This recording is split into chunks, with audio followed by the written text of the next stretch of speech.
दोस्तों आज की वीडियो में हम जानेंगे कि आषाढ़ महीने की एकादशी तिथि कब पड़ने वाली है और जो है ये कब समाप्त हो जाएगी। इसका पारण का शुभ समय कब से लेकर कब तक रहेगा, क्या 2 दिनों की तिथि पड़ी है या फिर 1 दिनों की ही तिथि पड़ी है, इसको जानेंगे। आषाढ़ महीने की एकादशी तिथि की संपूर्ण जानकारी इस वीडियो में आप जानेंगे। तो चलिए दोस्तों बिना देरी किए वीडियो को शुरू करते हैं और जान लेते हैं आषाढ़ महीने की एकादशी तिथि के बारे में। तो दोस्तों देखिए, सबसे पहले अगर हम नाम की बात करें तो आषाढ़ महीने में आने वाली एकादशी तिथि का नाम है योगिनी एकादशी, ठीक है। क्योंकि हम सभी को पता ही है कि साल में जितनी भी एकादशी होती है सबका अलग अलग नाम और अलग अलग महत्व होता है।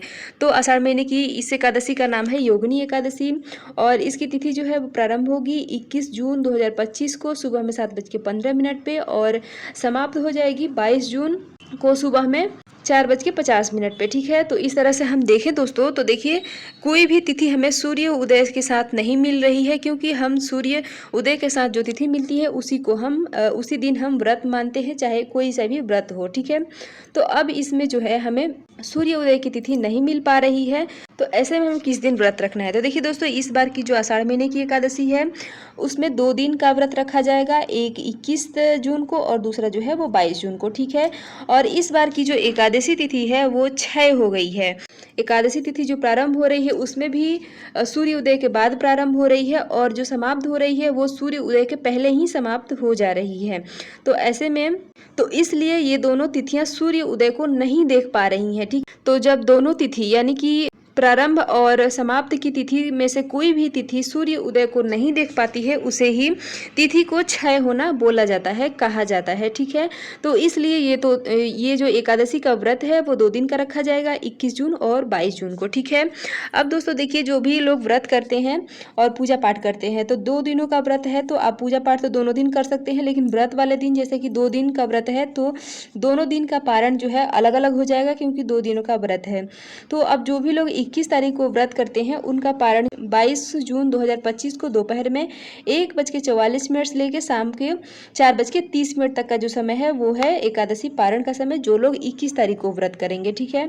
और जो लोग भी 22 को व्रत करेंगे उनका पारण का समय हो जाएगा 23 जून 2025 को सुबह में 5:30 से लेकर 8:20 तक का जो समय है, मतलब जो बीच का समय है वो है एकादशी पारण का समय, जो लोग 22 जून को व्रत करेंगे, ठीक है।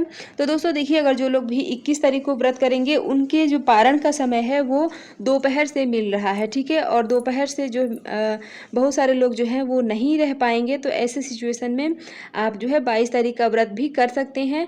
और अगर 21 तारीख का करना चाहें तो आप जो है थोड़ा पारण काफ़ी लेट से मिल रहा है, क्योंकि दोपहर में लगभग 2 बजे के आसपास जो है पारण का समय मिल रहा है। तो ऐसे सिचुएशन में आप अगर 21 को व्रत करते हैं तो अगर पारण जो है, पारण के पहले तक आप फलाहार ग्रहण कर सकते हैं, दूध चाय कॉफ़ी पी सकते हैं, लेकिन अन्न का ग्रहण ना करें, अन्न ना खाएं, ठीक है। तो ऐसे में आप जो है, अगर आपके शरीर से कष्ट है और एकादशी का व्रत करते हैं तो आप तो 22 जून को भी एकादशी का व्रत कर सकते हैं, ठीक है। तो यही है आषाढ़ महीने की योगिनी एकादशी व्रत की संपूर्ण जानकारी।